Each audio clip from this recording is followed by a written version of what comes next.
Kita skenario politik yang ada di Indonesia ini sebenarnya biang keroknya itu cuma satu. Kalau Bapak mau tahu, cuma satu biang kerok yang membuat kita semua khawatir di Indonesia ini. Bu, nenek-nenek yang di Jakarta tuh yang ada saya sampaikan di YouTube, doakan supaya cepat mati tuh Megawati itu. Dia. Baru cucu-cucunya mulai ikut ke bawah, Mokhtar Ngabalin, itu. Itu orang-orang yang suka menjilat muntahnya sendiri. Yang dia sudah buang dia jilat, dia muntah. Itulah orang munafik. Lebih bahaya daripada orang kafir.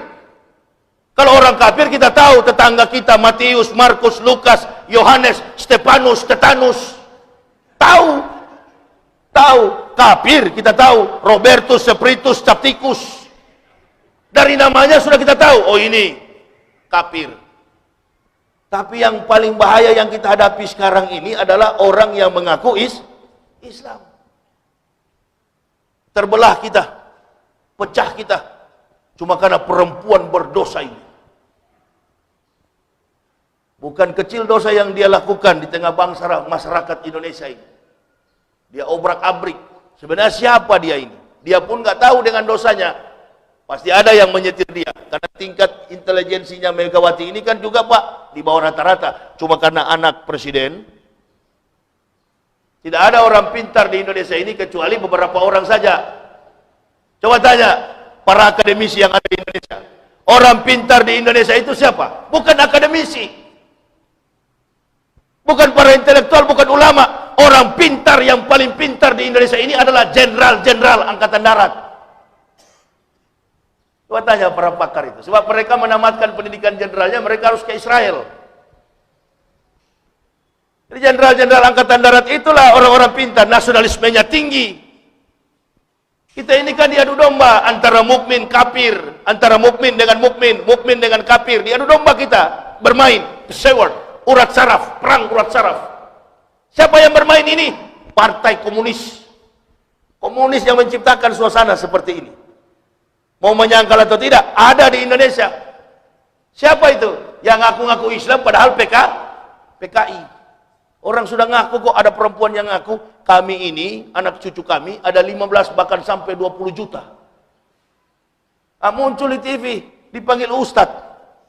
Manusia dari Jawa itu, sampah masyarakat. Sampah masyarakat, jadi juru bicara. Bela-bela pemerintah. Ketahuan sekali, banyak sekali pemakan tai di negara kita ini. Banyak sekali pemakan kotoran, dosa munafik. Musibah apa lagi yang akan menimpa negara kita ini kalau dibiarkan terus begini? Saya ini kan orang dari kafir. Jadi tahu persis mana nih orang-orang yang tidak suka dengan Islam, yang lurus, bayar.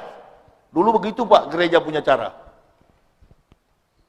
Protestan dari Stuttgart, bantuannya, Katolik dari Roma, Pantekosta, Bethel, gereja Pantekosta, aliran-aliran Pentakosta, dia dananya dari Bethel, Pinkestret, Nederland, kumpul semua dana itu. Dulu saya masih ingat, ada yang almarhum namanya, yang suka-suka ke gereja itu, tapi sudah disiksa sekarang, dikubur. Tetap masuk surga, tapi benjol-benjol, Nurkolis Majid. Itu orang-orang yang suka-suka bergaul dengan kafir, yang suka-suka puji kafir. Nah ini yang tantang Ustadz Somad ini, memang dia ceramah bukan di dalam masjid, dia ceramah di dalam gereja. Siapa lagi? Ini tuh memang asli pemakan kotoran kafir. Saya sudah tinggalkan itu, dia yang ganti sekarang. Innalillahi. Saya tinggalkan itu gaji yang sangat besar dari Jerman saya tinggalkan, fantastis. Dari ujung kaki sampai ujung rambut, lengkap. Kemana-mana, pantofel, pakai sepatu, jas, all England, semuanya serba mahal.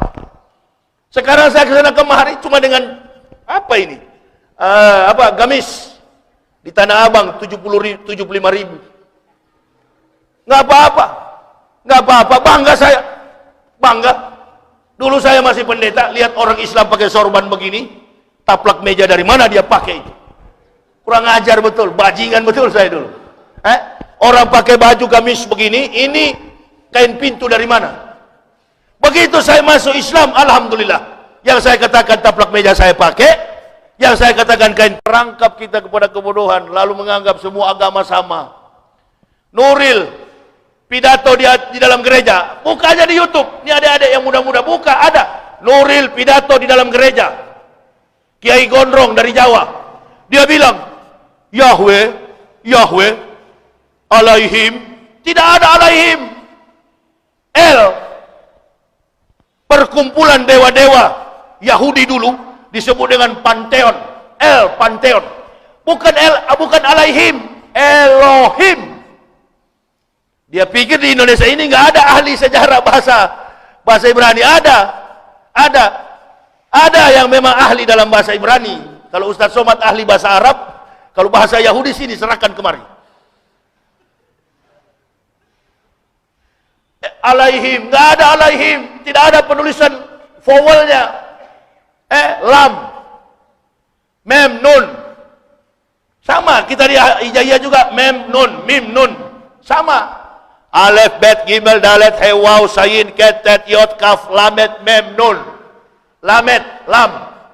Kalau kita lam tasjid, lam alif, sama, lamet. Penulisannya hampir sama, abjadnya dari kanan ke kiri. Makanya dulu anak saya baru masuk Islam, pergi ke sekolah, disuruh ibu guru bawa Al-Quran, dia bawa kitab bahasa Ibrani. Ibu guru bilang, ini bukan bahasa Arab. Dia pulang ke rumah, Pak, ibu guru bilang katanya bawa Al-Quran. Kau bawa apa tadi? Bukunya Papa. Itu bukan Al-Quran, itu bahasa Ibrani. Hampir sama. Suruh Nuril belajar ke rumah saya lah, masih ada itu. Naskah, manuskripnya banyak. Sakit hati, karena pikiran berdakwah cuma amplop. Dia lihat Ustadz Somad kesana kemari, cemburu dia. Makanya jadi Ustadz itu jangan pakai amplop lah. Jangan pikir amplop, pikir cerdaskan ini umat, supaya umat bangga dengan Islam. Fanatisnya luas. Ada yang coba, di argumennya tidak putus. Nah itu. Kalau datang ke sini, batuk pun diatur. Assalamualaikum. Sudah ketahuan manusia-manusia tidak jujur di hadapan jamaah. Yang kita cari ini adalah pengakuan para dai-dai yang jujur.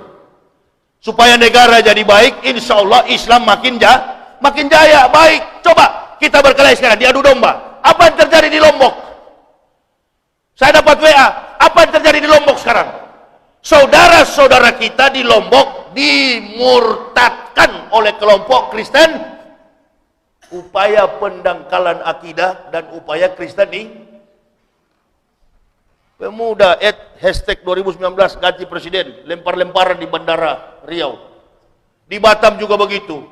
Dia bermain di sini, daerah lain dia buat yang lain lagi. Kita sibuk berkelahi, dia sibuk murtadkan saudara-saudara kita yang lagi ditimpa musibah. Musibah ini kenapa Ustadz? Beda dengan yang lain. Tiap hari ada ini, ada musibah. Tiap hari gempa, digoyang terus. Dosa satu orang. Dosa satu bajingan. Allah kalau hukum begitu sejarahnya. Begitu. Kaum Lut, kaum Uhud, kaum apa Ustadz yang dijatuhkan? Apa itu? Kaum Ad dibakar, Nabi Lut, satu kota dibakar, Sodom and Gomorrah. Satu saja perbuatan mereka, satu orang benar berbuat maksiat, satu orang menyimpang dari jalan Allah, yang tahu ilmu menyimpang dari jalan Allah, ma'asabah bimusibatin illa biidnillah. Masa gempa nggak berhenti? Pagi 5,6, siang 7,2, malam 5,7. Memang dipukul dahsyat luar biasa. Tidak ada interval waktu. Tidak ada tenggang waktu. Sajar terus oleh Allah. Sampai ini berhenti dengan bergaul dengan Jokowi, maksud Allah. Kembali ke Prabowo. Tadinya antum sudah di jalur yang benar. Rel yang lurus. Kenapa antum menyimpang?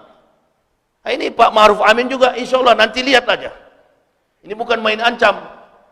Bukan. Orang yang sudah tahu kebenaran tapi pura-pura tidak Logika sederhana. Bali, orang di siang bolong bermaksiat.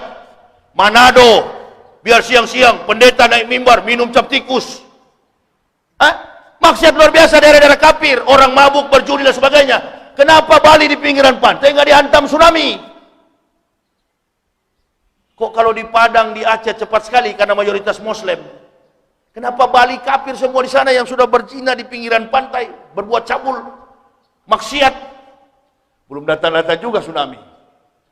Padahal dekatan dengan Lombok. Cuma kena anginnya. Apanya yang membuat ini? Orang yang sudah tahu kebenaran, lalu pura-pura tidak tahu, akan lebih cepat dihukum, dihisab oleh Allah. Mengerti maksud saya? Jadi di Lombok ini perbuatan siapa? Sederhana. Tuan Guru Bajang kembali kepada Prabowo, redah itu. Kenapa nggak diaminkan? Oh, saya paham. Berarti masih marah. Maafkanlah. Tapi kalau ulama sudah pelin-pelan begini, innalillahi. Ini baru berhadapan dengan teori dakwah. Baru berhadapan dengan isi perut. Belum nanti kata Allah, kau genggam pedang sebagai ustadz, kau maju di depan, bela.